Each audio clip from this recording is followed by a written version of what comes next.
আসসালামু আলাইকুম। সংবাদে আপনাদের সবাইকে স্বাগত। সংবাদ শিরোনাম। আগামীকাল 11ই ডিসেম্বর সন্ধ্যা 6টার সময় তফসিল ঘোষণা হবে।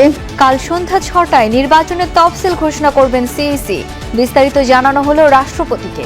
সুষ্ঠু ভোট আয়োজনে ইউএনওদের নির্দেশ প্রধান উপদেষ্টা। নির্বাচনের জন্য গুরুত্ব দেব, যেটা 5 বছরের নির্বাচন, সৎ প্রার্থী আসুক, এটা আমরা চাই। সেটা জনগণের বিচারের বিষয়। আমরা চাই যে শান্তিপূর্ণভাবে যে যেভাবে ভোট দিতে চায় সেভাবে ভোট। শেষ হলো জল্পনা কল্পনার। পদত্যাগ করলেন আসিফ মাহমুদ ও মাহফুজ আলম। নির্বাচনে প্রার্থী হবেন এলজিআরডির দায়িত্ব পালন করা ছাত্র উপদেষ্টা। আমি নির্বাচন করব, এটা স্পষ্টভাবেই বলা যায়, কিন্তু কোথায় করব, কোন দল থেকে করব, সেটা পরবর্তী ডিসকাশন। 125 আসনে এনসিপির প্রার্থী ঘোষণা। ফাঁকা রাখা হয়েছে ঢাকা 10 ও লক্ষ্মীপুর 1। শুধু জয়ের জন্য নির্বাচনে অংশ নিচ্ছে না দল, বললেন না। আমরা ক্ষমতার জন্য, ক্ষমতায় যাওয়ার জন্য নির্বাচনে অংশগ্রহণ করতেছি, এটা খুবই পরিষ্কার। দুর্নীতির লাগাম টেনে ধরতে মেগা প্রজেক্টে যাবে না বিএনপি, জানালেন তারেক রহমান। শিক্ষা, স্বাস্থ্য ও সামাজিক উন্নয়ন খাতে বেশি ব্যয়ের পরিকল্পনা।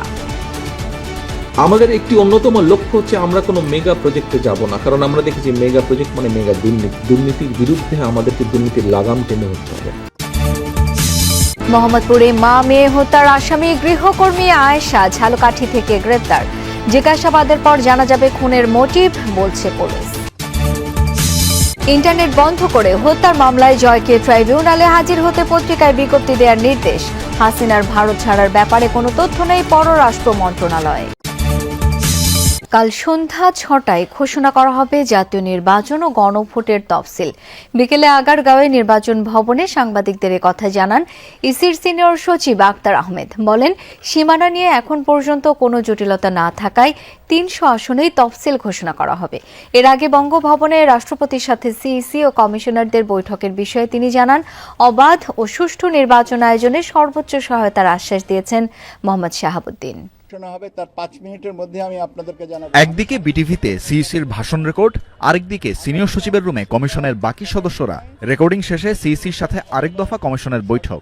এরপরই ইসি সচিব জানালেন বৃহস্পতিবার সন্ধ্যায় তফসিল। আগামীকাল 11ই ডিসেম্বর সন্ধ্যা 6টার সময় তফসিল ঘোষণা হবে এবং আপনারা মাননীয় প্রধান নির্বাচন কমিশনার তফসিল আপনার অন এয়ারে আপনাদেরকে জানিয়ে দিবেন। রেওয়াজ অনুযায়ী তফসিল ঘোষণার আগে নির্বাচন আয়োজনের সার্বিক প্রস্তুতি সম্পর্কে রাষ্ট্রপতিকে অবহিত করে ইসি। রাষ্ট্রপতির সাথে সাক্ষাৎ করতে বুধবার বেলা 12টার কিছু পরে সিইসি সহ পুরো কমিশন বঙ্গভবনে যান। নির্বাচন প্রস্তুতি ও মাঠ পর্যায়ের অগ্রগতি, রাজনৈতিক পরিস্থিতি, আইন শৃঙ্খলার বর্তমান চিত্র রাষ্ট্রপতিকে অবহিত করেন তারা। প্রায় 2 ঘন্টা বৈঠক শেষে বঙ্গভবন থেকে বের হন সিইসি ও অন্যান্য কমিশনাররা। নির্বাচন ভবনে ফেরার পর বৈঠক নিয়ে ব্রিফিং করেন আক্তার আহমেদ। জানান, ভোটের প্রস্তুতির বিষয়ে বিস্তারিত জানানো হয়েছে রাষ্ট্রপতিকে।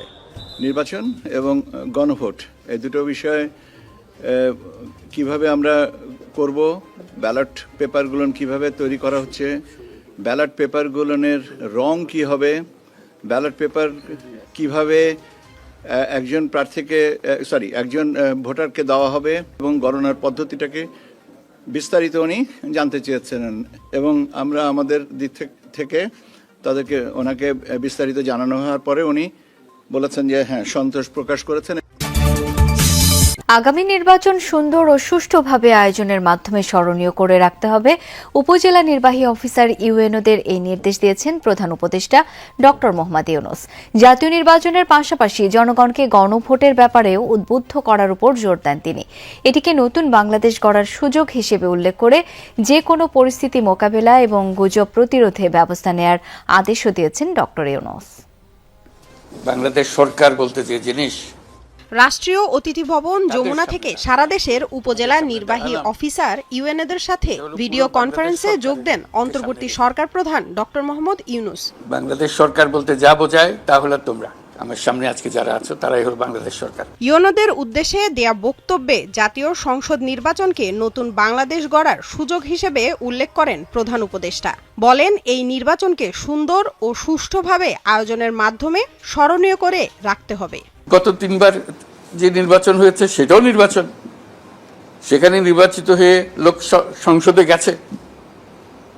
কিন্তু আজকেও আরো বহুদিন ধরে সারা জাতি স্মরণ করবে, সেগুলো তামাশা হয়েছে, প্রহসন হয়েছে, নির্বাচন হয় নাই। কাজে আমরা সেটার সঙ্গে তুলনা করছি না, তুলনা করার কোনো কারণ নাই। যে কোনো সুস্থ মস্তিষ্কের মানুষ বলবে ওটা কোনো নির্বাচন তো নয়, এটা জাতির সঙ্গে প্রতারণা করা হয়েছে। আগামী নির্বাচন ও গণভোট দুটি জাতির জন্য অত্যন্ত গুরুত্বপূর্ণ উল্লেখ করে ডক্টর ইউনূস বলেন, নির্বাচন আগামী 5 বছরের জন্য আর গণভোট 100 বছরের জন্য। এই নির্বাচন যদি আমরা ঠিক মতো করতে পারি গণভোটের মাধ্যমে, তাহলে ওই ভিতটা তৈরি হলো। এটা হলো 100 বছরের জন্য ভিত, আর হলো 5 বছরের জন্য সংসদ। ওটাও গুরুত্বপূর্ণ, কারণ ওদের হাত লাগবে এই গণভোটের যা ফলাফল আসলো সেটাকে বাস্তবে রূপান্তরিত করার জন্য তাদেরও ভূমিকা লাগবে। কাজে সেখানেও যদি আমরা গলত করে ফেলি, তাহলে ওটা তো আবার গোলমাল হয়ে যাবে। 100 বছরের জন্য যেটা আমরা করছি সেটা তো গোলমাল দেখা দেবে। কাজে আমাদের কাজ হলো দুটাতেই আমরা গুরুত্ব দেব। নির্বাচনের জন্য গুরুত্ব দেব, যেটা 5 বছরের নির্বাচন, সৎ প্রার্থী আসুক, এটা আমরা চাই, সেটা জনগণের বিচারের বিষয়। আমরা চাই যে শান্তিপূর্ণভাবে যেভাবে ভোট দিতে চাই সেভাবে ভোট দেয়। নির্বাচনের তফসিল ঘোষণা হলে কে কোন দায়িত্ব পালন করবেন তার পরিকল্পনা ও প্রস্তুতি এখন থেকেই নেয়ার নির্দেশনা দেন প্রধান উপদেষ্টা। আজকেই তফসিল ঘোষণা হয়ে যাবে, অথবা আগামীকাল হবে। এর মধ্যে তুমি তারিখগুলো জেনে যাবে। তোমার নিজের ক্যালেন্ডার তুমি নিজে ঠিক করে ফেলো। আজকের থেকে নির্বাচনের দিন পর্যন্ত প্রতিদিনের করণীয় সম্বন্ধে তুমি একটা তালিকা বানিয়ে ফেলো, যে তালিকা ধরে ধরে তুমি অগ্রসর হবে। তুমি একা অগ্রসর হলে হবে না, তোমার টিমকে অগ্রসর হতে হবে। ইউনোদের নিজ নিজ এলাকায় সব পোলিং স্টেশন পরিদর্শনের পাশাপাশি সংশ্লিষ্ট সব পক্ষ, এলাকাবাসী এবং সহকর্মীদের সঙ্গে আলোচনার পরামর্শ দেন প্রধান উপদেষ্টা।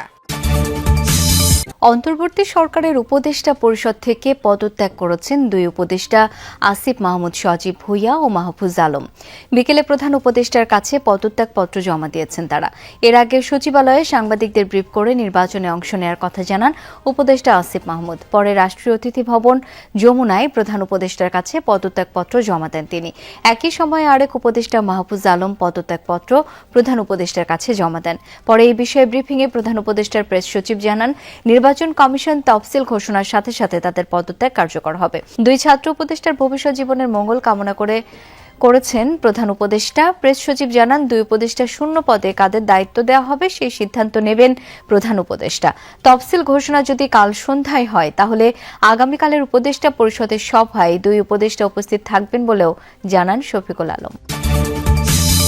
অবশেষে তফসিলের আগে পদত্যাগ করলেন এলজিআরডি এবং যুব ক্রীড়া উপদেষ্টা আসিফ মাহমুদ সজীব ভুইয়া।